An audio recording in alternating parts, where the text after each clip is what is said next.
माह नबूवत तुलू हुआ। हज़रत इब्न अब्बास रज़ियल्लाहु अन्हु कहते हैं कि हुज़ूर नबी करीम सल्लल्लाहु अलैहि वसल्लम इस दुनिया में तशरीफ़ लाए तो आपकी अनवाल नाल कटी हुई थी। अनवाल नाल को बच्चे पैदा होने के बाद दाई काटती है।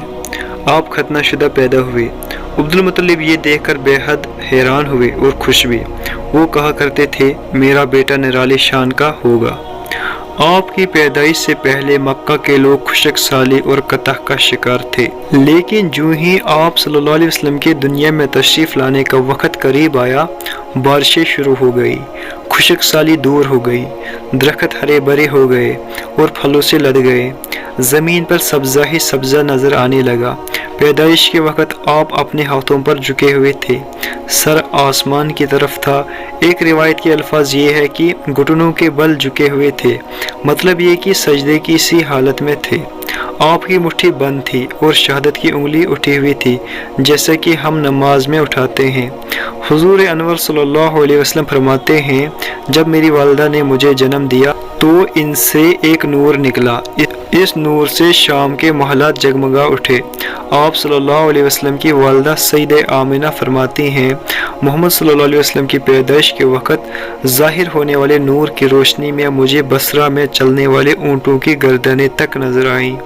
उलमा सहली रहमतुल्लाह अलैह ने लिखा है कि जब आप पैदा हुए तो आपने अल्लाह की तारीफ़ की। एक रिवायत में ये अल्फाज आए हैं, अल्लाह ताला सबसे बड़ा है, अल्लाह ताला की बेहद तारीफ़ है और मैं सुबह शाम अल्लाह की पाकी बयान करता हूँ। आपकी वलादत किस दिन हुई? इस बात पर सबका इत्फाक है कि वो बीर का दिन था। आप सुबह फजर तुलू होने वक़्त दुनिया में तशरीफ़ लाए। तारीख़ पैदाइश के सिलसिले में बहुत से कौल हैं। एक रिवायत के मुताबिक 12 रबीउल अव्वल को पैदा हुए, एक रिवायत 8 रबीउल अव्वल की है, एक रिवायत 2 रबीउल अव्वल को पैदा हुए। इस सिलसिले में और भी बहुत सी रिवायात हैं। ज़्यादातर मुर्ख़ों का ख़याल है कि 8 रबीउल अव्वल को पैदा हुए। तक़वीम के तरीक़ा के हिसाब से जब तारीख़ निकाली गई तो 9 रबीउल अव्वल निकली। मतलब ये कि इस बारे में बिल्कुल सही बात किसी को मालूम नहीं। इस पर सबका इत्फाक है कि महीना रबीउल अव्वल का था और दिन बीर का। ये भी कहा जाता है कि आपको बीर के दिन ही नबूवत मिली। बीर के रोज़ ही आपने मदीना मुनव्वरा की तरफ हिजरत फरमाई और बीर के रोज़ ही आपकी वफ़ात हुई। आप आमुल फील में पैदा हुए, यानी हाथियों वाले साल में। इस साल को हाथियों वाला साल इसलिए कहा जाता है कि अबरहा ने हाथियों के साथ मक्का मुकर्रमा पर चढ़ाई की थी। आपकी पैदाइश इस वाक़ा के कुछ दिन ही बाद हुई थी। वाक़ा कुछ इस तरह है कि अबरहा यमन का ईसाई हाकिम था। हज के दिनों में इसने देखा कि लोग बैतुल्लाह का हज करने जाते हैं। इसने अपने लोगों से पूछा, ये लोग कहाँ जाते हैं? इससे जवाब मिला, बैतुल्लाह का हज करने के लिए मक्का जाते हैं। इसने पूछा, बैतुल्लाह किस चीज़ का बना हुआ है? इससे बताया गया पत्थरों का है। इसने पूछा, इसका लिबास क्या है? बताया गया, हमारे यहाँ से जो धारीदार कपड़ा जाता है इससे इसकी पोशाक तैयार होती है। अबरहा ईसाई था। सारी बात सुनकर इसने कहा, मसीह की कसम, मैं तुम लोगों के लिए इससे अच्छा घर तामीर करूंगा। इस तरह इसने सुर्ख, सफ़ेद और जर्द और सियाह पत्थरों से एक घर बनवाया। सोने और चांदी से इसको सजाया। इसमें कहीं दरवाजे रखवाए, इसमें सोने के पुतले चढ़वाए, इसके दरमियान में जोहरा लगवाए। इस मकान में एक बड़ा सा याकूत लगवाया, पर्दे लगवाए, वहाँ खुशबुएं सुगाने का इंतज़ाम किया। इसकी दीवारों पर इस कदर मुश्क मला जाता था कि वो सियाह रंग की हो गई, यहाँ तक कि जोहरा भी नजर नहीं आते थे। फिर लोगों से कहा, अब तुम्हें बैतुल्लाह का हज करने के लिए मक्का जाने की जरूरत नहीं रही। मैंने यही तुम्हारे लिए बैतुल्लाह बनवाया है, लिहाजा अब तुम इसका तवाफ करो। इस तरह कुछ कबाइल कई साल तक इसका हज करते रहे, इसमें एतकाफ करते रहे। हज वाले मनासिक भी यही अदा करते रहे। अरब के एक शख्स नफील खशमी से ये बात बर्दाश्त ना हो सकी। वो इस मसनूई खाने काबा के खिलाफ दिल ही दिल में कहता रहा। आखिर इसने दिल में ठान ली कि वो अबरहा के इस इमारत को गंदा करके छोड़ेगा। फिर एक रात इसने चोरी छुपे बहुत सी गंदगी इसमें डाल दी। अब्रहा को मालूम हुआ तो सख्त गजबनाक होकर कहने लगा, ये कार्रवाई किस अरब ने अपने काबा के लिए की है? मैं इसे गिरा दूंगा, इसका एक एक पत्थर तोड़ दूंगा। इसने शाम व हबशा को ये तफसील लिखकर दी। इससे एक दरख्वास्त की कि वो अपना हाथी बेच दे। इस हाथी का नाम महमूद था। ये इस कदर बड़ा था कि इतना बड़ा हाथी रोए ज़मीन पर देखने में नहीं आया था। जब हाथी इसके पास पहुंच गया तो वो अपनी फौज लेकर निकला और मक्का का रुख किया। ये लश्कर जब मक्का के करीब वजूर में पहुंचा तो अब्रहा ने फौज को हुक्म दिया कि इन लोगों के जानवर लूट लिए जाएं। इसके हुक्म पर फौजियों ने जानवर पकड़ लिए।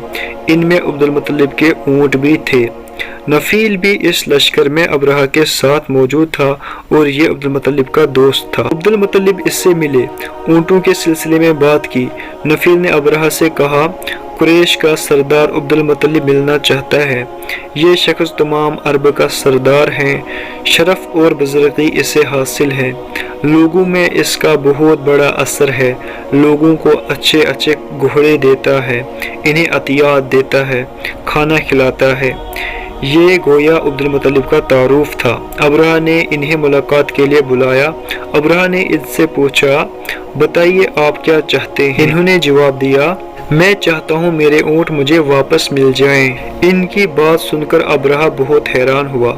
इसने कहा, मुझे तो बताया गया था कि आप अरब के सरदार हैं, बहुत इज्जत और बुजुर्गी के मालिक हैं, लेकिन लगता है मुझसे गलत बयानी की गई है, क्योंकि मेरा ख्याल था आप मुझसे बैतुल्लाह के बारे में बात करेंगे, जिसको मैं गिराने आया हूँ और जिसके साथ आप सबकी इज्जत वाबस्ता है। लेकिन आपने तो सर्रे से इसकी बात ही नहीं की और अपने ऊँटों का रोना लेकर बैठ गए। ये क्या बात हुई?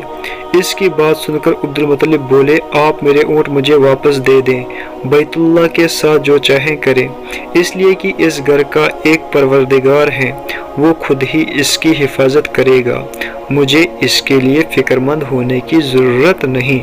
इनकी बात सुनकर अब्रहा ने हुक्म दिया, इनके ऊँट वापस दे दिए जाएं।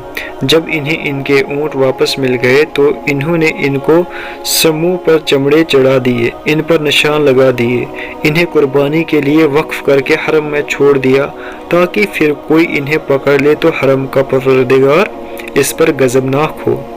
फिर अब्दुल मुत्तलिब हिरा पहाड़ पर चढ़ गए। इनके साथ इनके कुछ दोस्त थे। इन्होंने अल्लाह से दरख्वास्त की, ए अल्लाह, इंसान अपने सामान की हिफाजत करता है, तू अपने सामान की हिफाजत कर। इधर से अब्रहा अपना लश्कर लेकर आगे बढ़ा। वो खुद हाथी पर सवार लश्कर के दरमियान मौजूद था। ऐसे में इसके हाथी ने आगे बढ़ने से इनकार कर दिया। वो ज़मीन पर बैठ गया। हाथी बानों ने इसे उठाने की कोशिश की, लेकिन वो ना उठा। इन्होंने इसके सर पर ज़रबे लगाई, अकस चुभाए, मगर वो खड़ा ना हुआ। कुछ सोचकर इन्होंने इसका रुख यमन की तरफ किया तो वो फौरन इस तरफ चलने लगा। इसका रुख फिर मक्का की तरफ किया गया तो फिर रुक गया। हाथी बानों ने यह तजर्बा बार बार किया। आखिर अब्रहा ने हुक्म दिया, हाथी को शराब पिलाई जाए, ताकि नशे में इसे कुछ होश ना रह जाए और हम इसे मक्का की तरफ आगे बढ़ा सकें। चुनांचे इसे शराब पिलाई गई, लेकिन इस पर इसका भी असर ना हुआ। आज की इस वीडियो में बस इतना ही।